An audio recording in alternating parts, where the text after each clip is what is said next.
Hi. How's everyone doing? Really? That was very persuasive. We had some great talks, actually. I just managed to make it in the last section, and I think we can do a little bit better than that. So, hi! Hi. Finally, great. Okay. Obviously, I've thought of my title a lot. It's very deep. It's very complex. But then maybe not. I'd like to tell you about a friend of mine, because I think friendship is something really, really important that we should value and consider in everything that we do in our lives. And what makes this friend exceptional is that this friend has been with me ever since I was a child. So as far back as I can remember, maybe 5 or 4 years old, I became aware of this friend in my life who was constantly with me, okay, through the thick and thin times of my life. So as I grew older and I started to wonder about things and try to figure out what I wanted to do with my life, and I tried to explore certain ideas and concepts, of course life becomes challenging. It becomes harder to deal with. And the more challenging my life became, the more this friend was there supporting me, beside me, assisting me, energizing me, giving me momentum. And that's what I think true friendship is about. The general idea is that you want friends that spend their time with you, that give you constructive feedback, that tell you the truth, right? I mean, it's always good to have that friend that comes around to you and says, hey, you're doing a great job. But if you're not, you need someone to tell you, listen, you're really giving it a good amount of effort, but you need to pick up the pace. You need to do something different. You need to challenge yourself. You need to channel your energy. You need to change the way you do things. And so that's the kind of friend that I would like to have around me. Okay, male or female, of course. But a friend that really helps me discover my true potential. And if I were to consider that this friend did not exist in my life, if I was to consider that maybe I didn't have a friend like that, would I really accomplish all the things that I have managed to accomplish today? Ask yourself this question if you would. If you didn't have the right amount of pressure provided by your environment, your friend, a special friend, whoever it may be, would you really get to where you got to today? Would you get through the things that were really challenging for you? Personally, I've managed to go through some really difficult times in my prior past. The loss of some people who were very, very close to me, even a loved one from cancer. And it was in these moments that I felt the real deep need for a true friend. And the cool thing is, I'm very blessed to have this friend with me all the time. So I'd like to introduce you to him. His name is Stress. My friend is Stress. And the problem, see, with my friend Stress is that he has a bad reputation. The reality is that most people tend to think that this guy, being so good looking, obviously, isn't so good at what he does, because his dad, the creator, Dr. Hans, who had a pretty good idea about what stress does, just created a really bad reputation for his own son. So after creating stress, or the concept of stress, he went out to realize all the symptoms that stress can cause. And I think that now today, stress is a very famous person in your life, being my friend and your friend too. What kind of symptoms do we talk about? Pain, heart disease, digestive problems, sleep problems, and the list continues. You can see so many of them. And that's all true. To an extent, if any of you think about the types of friends you spend time with, if you spend too much time with your friend, it can probably get sometimes pretty annoying, right? Because you're seeing each other all day long, spending too much time together, you're going to feel the need to have some space. So too much of anything is not good for you. But then just the right amount can change everything for you.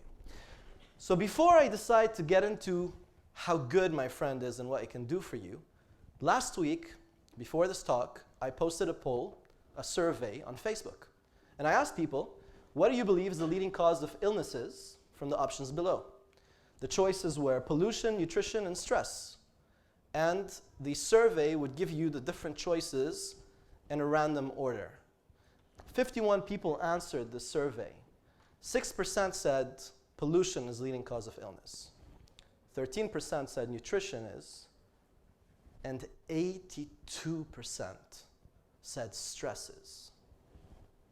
That's pretty crazy. Because if you think about it, stress is all we talk about in this country, right? I'm stressed out because I took this selfie and I didn't look so good in it, right? The pose wasn't right. Or I'm stressed out because I just slammed my car. Or I'm stressed out because I'm stuck in traffic. Or I'm stressed out because there's garbage all around me. Or I'm stressed out and I'm stressed out and I'm stressed out. So we tend to use this word a lot everywhere and pretty much in connotation to everything. So what does stress mean, really?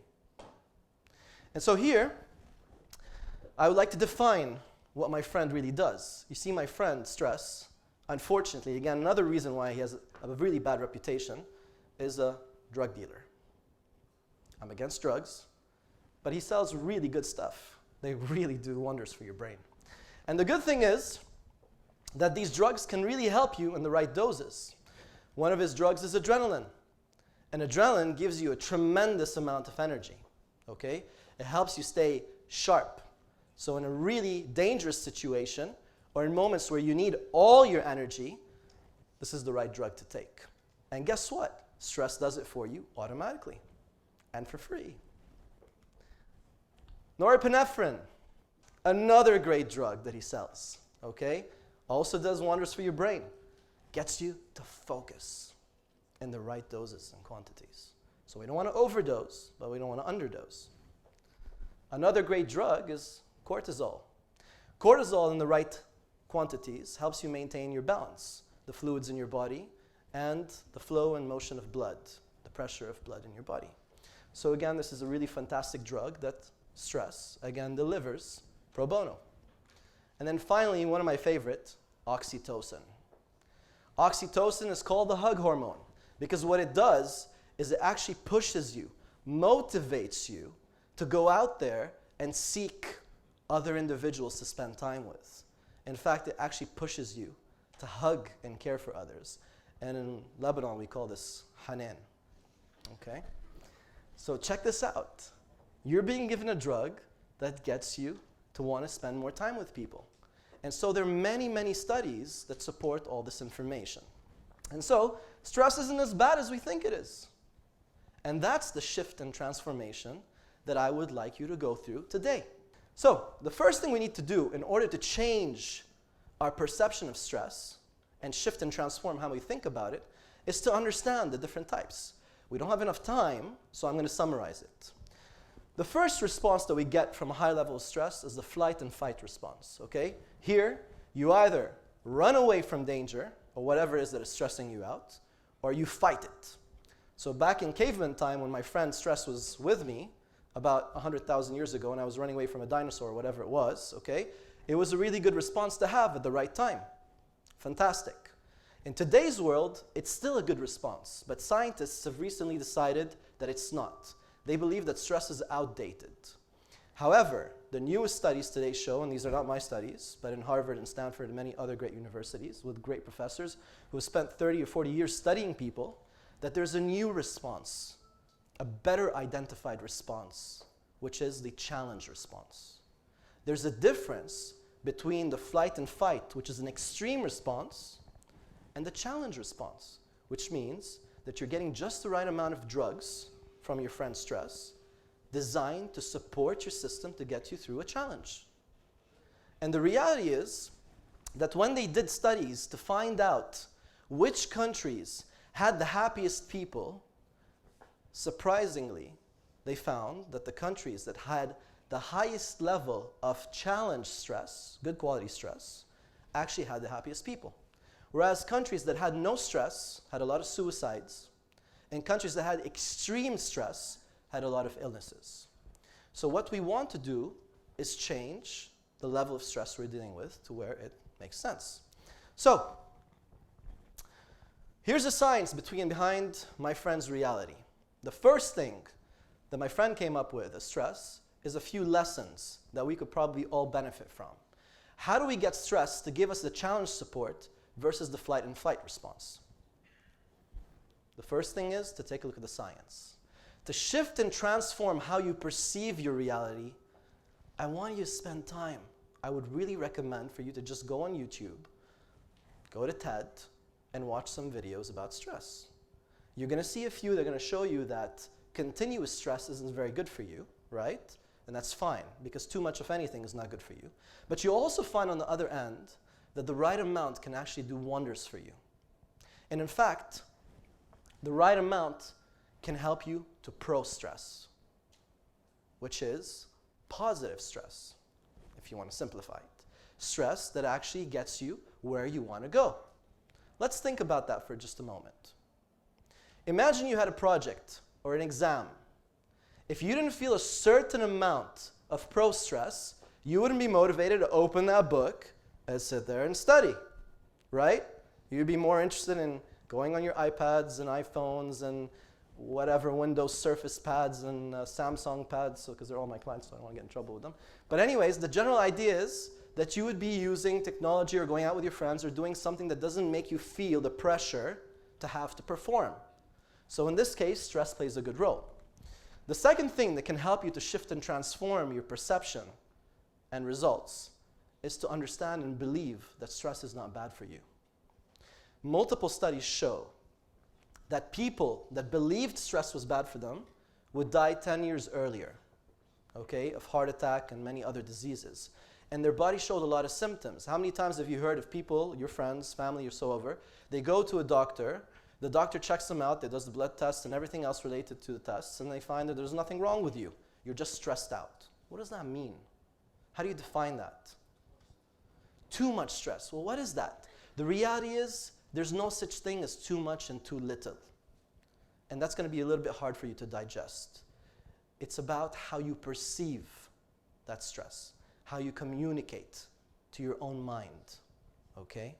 And so studies were done to find out, what if we changed people's belief system from a situation where stress was something bad for them into where stress became an opportunity or something positive for you? And they found that people who believed that stress was good for them had none of the physical symptoms of the same people with the same environment that believed stress was bad for them. So even your biological functioning, your blood vessels, your heart pressure, everything changes. Your chemistry of your body changes. Because your friend's stress will release the right amount of drugs to balance your performance. Finally, the third thing that you can do, which we would recommend to shift and transform, is to change your language. What you say to yourself makes all the difference. So as a simple example, I used an excerpt from a book from the author Suzanne Jeffers, who talks about fear and how to overcome fear. It's a really great book, by the way. It's called Feel the Fear and Do It Anyway. And she wrote a few words down, things that we tend to say in English, like I can't, I should, it's not my fault, it's a problem, and so forth. These are victim-related types of communication. Why? Because from this perspective, when you speak to yourself in this way, you're a victim. Whereas, maybe we can change that into a challenge response. So from I can't to I won't, which gives you the choice. Who said you can't? There's no such thing as you can't. You choose not to, but you can also choose to do when you want. Changes the perspective in your mind and changes the way your body reacts to stress and how you deal with your chemical imbalance. I should, I could. I should says you must, and so you're going to feel a really heavy load. I could says you will, and at your own time. Very different types of communication. It's not my fault, I'm totally responsible. Taking responsibility puts you in a position of power, allows you to take control and to move forward and to have choice. One of the main reasons why people get highly stressed out is because they don't take action when they have a lot of problems. Okay? I'm never satisfied, or life's a struggle. Life's an adventure. And finally, if we look at these, the list goes on. But what I'd like to do is change how we perceive this information from the English language, which has a different set of logic, to the Arabic language. So victim, ما في يا ماما لازم مش حق علي مشكلة حياة صعبة بتأمل يا ريت شو بعمل. Words you hear all day long from pretty much so many people around you. How can we change these around? ما فيي ما بدي. فيي بس أنا ما بدي. Because you can. You just choose not to. Believe me, you can. لازم بقدر. بقدر says you can and you will if you choose to, بس مش لازم. Because لازم makes it something that you're forced to do against your choice, and also at the same point in time puts a wrong state of mind, which increases stress. مش حق علي. No. أنت وأنت مسؤولين. You want your country to change? You want the garbage to go away? You want your environment to change? Take responsibility. Be the change. Okay? مشكلة فرصة. Because in fact, what ends to happen is, the more challenge stress or pro-stress you can handle, the more inoculated to stress you become. It's just like if you went to the gym. If you work out with 5 kilos, then 10 kilos, then 15 kilos, you build your capacity and your strength tolerance. Same thing with pro-stress. When it's good stress, the right type of stress, it will push you forward. حياة صعبة، الحياة مغامرة. بتأمل مأكد بعرف ويا ريت تاني مرة. يا ريت, no, next time I will, and so forth. So, I just want to throw a question at you. I would like you to consider.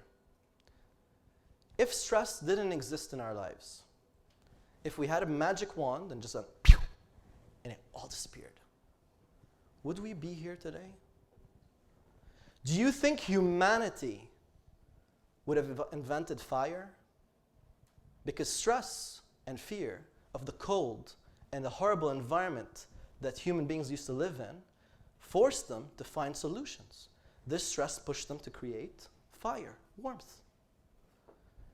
The need to transport and move to other areas where we could develop and grow economies and food and whatever it is caused us to develop the wheel.